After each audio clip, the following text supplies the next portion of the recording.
लगता है, बहुत ही प्यारा लगता है।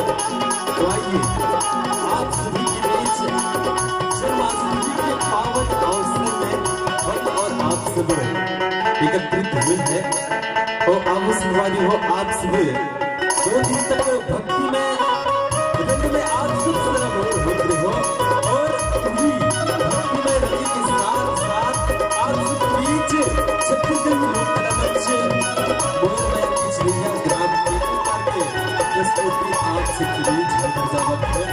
तो अब एक बहुत ही सुंदर भक्ति में रंग के बाद एक हमारे छत्तीसगढ़ मुकेश संगीत की प्रस्तुति के आप जब दर्शक में जोड़े बचाव संगवारी हो। तो अब एक संगीत की प्रस्तुति आप सबके बीच सजावट है।